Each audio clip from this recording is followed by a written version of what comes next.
बहुत समय पहले की बात है। हस्तिनापुर से दूर एक विशाल राज्य था, सूर्यप्रस्थ। उसके राजा थे समरसेन, बलवान, बुद्धिमान, पर भीतर से बहुत अस्थिर। कभी गर्व में डूब जाते, कभी भय से कांप उठते।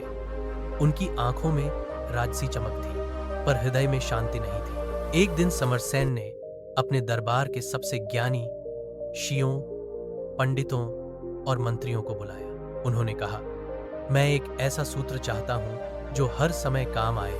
जब दुख आए तो मुझे सहारा दे, जब सुख आए तो मुझे संभाले, जब जीत मिले तो अहंकार न आए, जब हार मिले तो निराशा न हो। मुझे एक ऐसा वाक्य दो जो जीवन के हर रंग में सत्य रहे। सभी ज्ञानी मौन हो गए। उन्होंने वेद, उपनिषद, शास्त्र सब छाने पर उत्तर किसी को न मिला। दिन बीते, वाद विवाद हुए, पर कोई निष्कर्ष न निकला।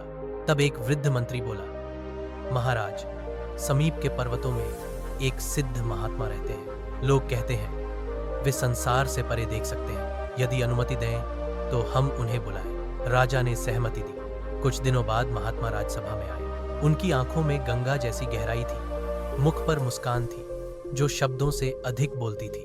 उन्होंने अपनी अंगुली से एक अंगूठी उतारी और राजा को देते हुए कहा, महाराज, इसे सदा अपने पास रखना।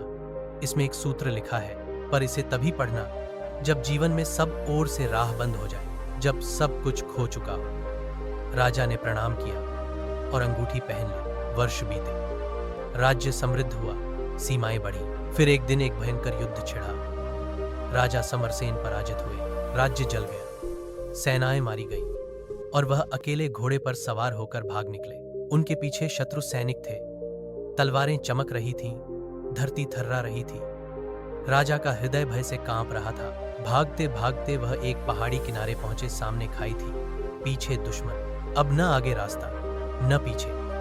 उसी क्षण उन्हें महात्मा की बात याद आई। उन्होंने अंगूठी उतारी, भीतर से छोटा सा कागज निकाला। 3 शब्द लिखे थे, यह भी बीत जाएगा। उनके होंठों पर मुस्कान आ गई, दिल का भय शांत हो गया। विचार आया, जब सुख बीत गया तो यह दुख भी बीत जाएगा। वह चट्टान के पास बैठ गए। धीरे धीरे दुश्मन की आवाजें थम गई। हवा चलने लगी, जैसे समय कह रहा हो, रुको मत, सब गुजर जाएगा। कुछ महीने बाद समरसेन ने शेष सेना इकट्ठा की, रणनीति बनाई, पुनः युद्ध किया और इस बार विजय प्राप्त की। राज्य वापस उनका हुआ। जनता ने जयकार की, राजाधिराज की जय। वह अपने सिंहासन पर बैठे, सिर गर्व से ऊंचा, आंखों में चमक, हृदय में आनंद। तभी सिंहासन के पास रखी वही अंगूठी चमकी। राजा ने मुस्कुराकर फिर उसे खोला।